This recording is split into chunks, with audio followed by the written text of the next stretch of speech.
Uy, mga kasama sa paglalakbay. Maligayang pagdating sa Bukidnon, isang probinsya sa Pilipinas na kilala sa mga nakamamanghang tanawin at likas na kagandahan. Magsasama tayo sa isang pakikipagsapalaran para tumuklas ng mga nakatagong hiyas, habulin ang mga talon, at maranasan ang masiglang kultura ng napakagandang lugar na ito. Ang Bukidnon ay isang paraiso para sa mga mahilig sa kalikasan at pakikipagsapalaran. Ngayon, bibilangin natin ang 10 pinakamagandang lugar na dapat mong bisitahin sa Bukidnon. Tara na! Una, diretso tayo sa tuktok ng Bukidnon, ang Bundok Kitanglad. Ang majestic na bundok na ito ay isang natutulog na bulkan, at ang mga tanawin mula sa itaas ay tunay na nakamamangha. Isipin mo ito, isang dagat ng mga ulap na umaabot, ang araw na nagpipinta sa kalangitan ng mga maliliwanag na kulay. Habang naglalakad sa malago nitong mga daanan, maaari ka pang makakita ng ilang mga kakaibang ibon o baka isang usa ng Pilipinas. Tandaan lamang na maging maingat at igalang ang kalikasan. Sunod, pupunta tayo sa Dahilayan Adventure Park, kung saan walang katapusang ang kasiyahan. Pakabilisin ang tibok ng iyong puso gamit ang kanilang sikat na zipline, lumilipad sa himpapawid na may mga hindi kapanipaniwalang tanawin ng mga bundok. Matapang ka ba? Subukan ang drop zone, isang karanasan sa free fall na siguradong kikiliti sa iyong puso. Maaari ka ring maglakad-lakad sa kanilang mga hardin ng bulaklak, sumakay sa kabayo o tamasahin lamang ang kagandahan ng mga puno ng pino at sariwang hangin sa bundok. Ang susunod nating hintuan ay isang lugar na puno ng alamat at misteryo, ang Lawa ng Apo.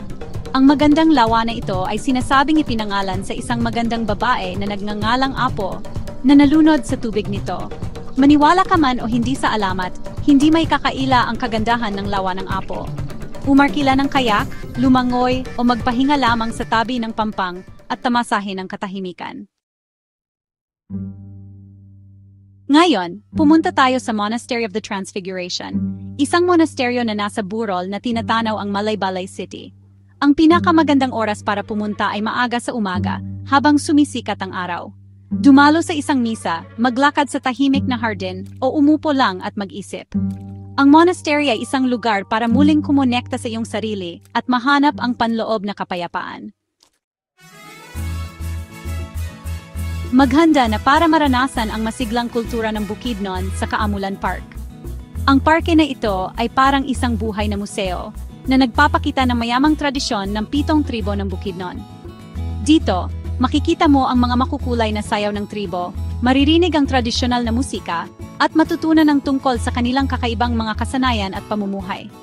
Subukang bumisita sa panahon ng Kaamulan Festival, na ginaganap tuwing Pebrero para sa mas magandang karanasan sa kultura. Handa ka na ba para lumangoy sa malinaw na tubig? Pumunta sa Nasuli Spring, isang nakatagong hiyas sa Bukidnon. Napakalinaw at nakaginhawa ang tubig, gugustuhin mong tumalon agad. Mula sa mga makukulay na ibon hanggang sa mga mapaglarong unggoy, ang Nasuli Spring ay isang paraiso para sa mga mahilig sa kalikasan. Maghanda na mamangha sa kagandahan ng Blue Water Cave.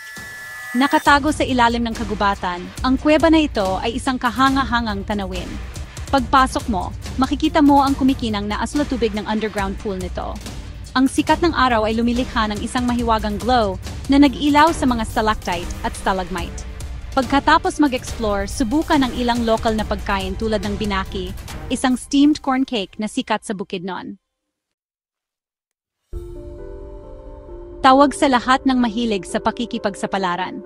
Ang Bundok Capistrano ay perpekto para sa mga hiker. Ang mapanghamon ngunit kapakipakinabang na paglalakad na ito ay magdadala sa iyo sa mga kagubatan, tatawid sa mga sapa, at hanggang sa tuktok, kung saan makikita mo ang mga kamanghamanghang tanawin. At narito ang isang bonus.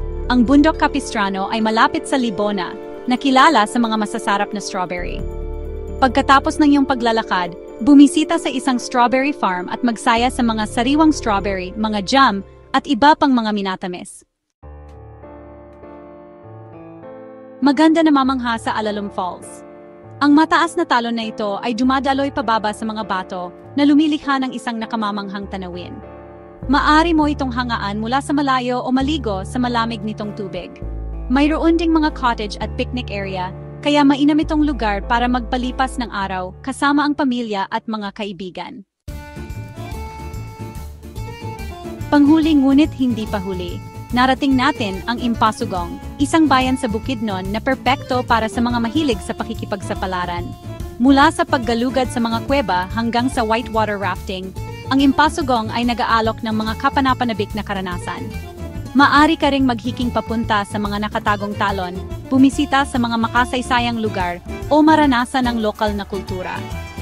Dahil sa magandang kalikasan at maraming pakikipagsapalaran, ang Impasugong ay dapat bisitahin. Ayan na, ang 10 pinakamagandang lugar sa Bukidnon.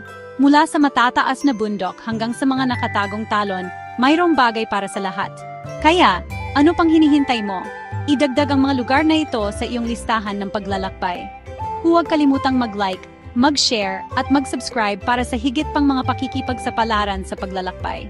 Hanggang sa muli, mga kasama sa paglalakbay.